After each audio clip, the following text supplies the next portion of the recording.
MiddleTennesseeMusic.com, IndieMusicpreneurs.com, Joshua Smotherman, aka Jedi Smo, on Instagram and Snapchat. Today I'm going to be going over Snapchat. Hopefully help you figure out whether or not it's useful for you as an indie musician.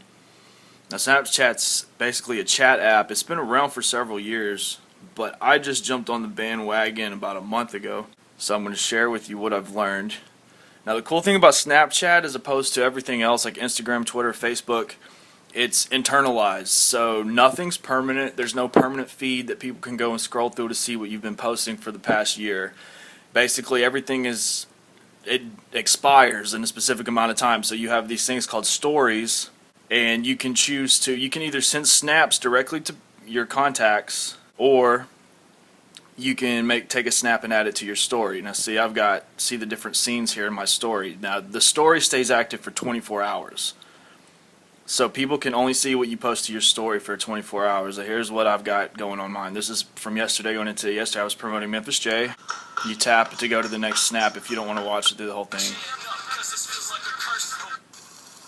I was grilling last night, mashed potatoes, reading to my son. We are reading Henry and the Buccaneer Bunny. So the cool thing about Snapchat is you can share a lot more things without necessarily worrying about bothering other people or putting stuff on your feed that you're going to later regret. For instance, you could do behind the scenes clips, or you could be in the studio, you could take a snap, say I was mixing down a track or something, I could do a snap of, or I do this a lot actually, I'm talking hypothetically, but I actually do this all the time.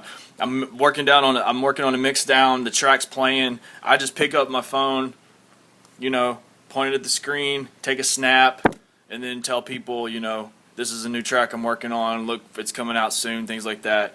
The other people on here, see, this is my dude Cool from the Av, I don't think he'll mind. See, he's cooking. So then, all these other people, Aaron FPS, he's on his way to South by Southwest. Shout out to my cameraman, YSMX right here.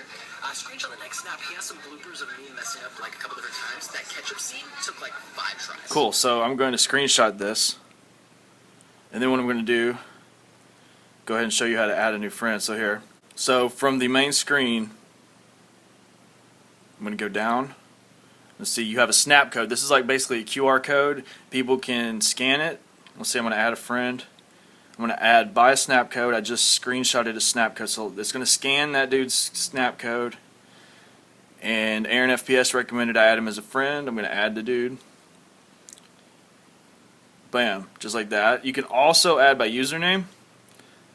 So this is how to add friends. You can type in a username, or you could type in, you start typing, it'll search. Now these are in my address book, which I can show you too. You can add from your address book. These are people that I have in my phone. You could add by snap code, you could add by nearby. So if you have location services turned on, it'll pick up your location, see if anyone else using Snapchat has their location turned on or nearby turned on, and it'll connect you. And then you can share your username. You can copy a link. You can take a screenshot of your snap code and then use that to promote yourself. And you can also just tell people your username, which mine is @JediSmo. The other thing about Snapchat that makes it different from everything else is I can't set up like a photo or a video, edit it, save it to my camera roll, and then upload it into Snapchat to share. I can't do that. Now you can do that. So if I wanted to hit up Riot, wanted to send him a photo, see, I can pull a photo from my camera roll and send it directly to someone, but I cannot upload a photo and add it to my story.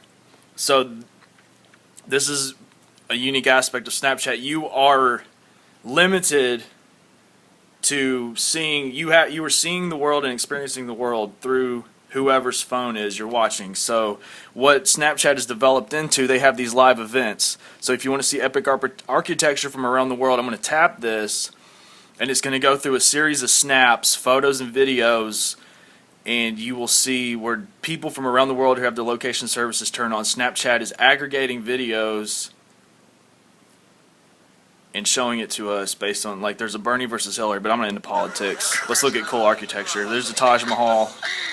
See, Snapchat allows you to create these cool filters that you can then put over your photos and videos, and I'll go over that in one second. Let me go ahead and go over these cool filters real quick. So I'm in Snapchat. I'm going to take a snap of this ugly guy right here. Duration. Now, if you swipe to the left or the right,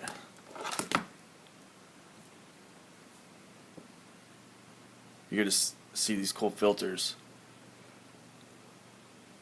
And you have to have location services turned on for like things like this. That's pulling from the Weather Channel. Current time, my battery's full and happy. See, Sacramento, California.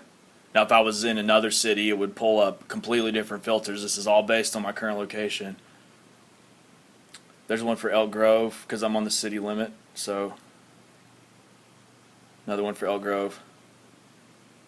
Now a cool trick I'll show you, like I put on one filter, black and white. I can hold my finger down and put a second filter over it. Could type text, draw on it, and then post it, share it, or add it to my story, or save it to my camera roll. You can do that as well. Now when you save it to your camera roll, obviously say I posted myself in the studio, but I also wanted to promote say I wanted to promote the clip I recorded on Instagram. I could just save the little 10-second clip or the 10-second snap to my camera roll, then upload it to Instagram as a video, promote it that way. You could also upload it to your YouTube channel. So also you get trophies, and there are tips and tricks, videos on YouTube that will show you how to accomplish these different things. But like for instance, I sent 10 snaps using 5 or more pen colors. So for a pen color, let me go take a blank snap, and then you can write text on your snaps like this. Hello.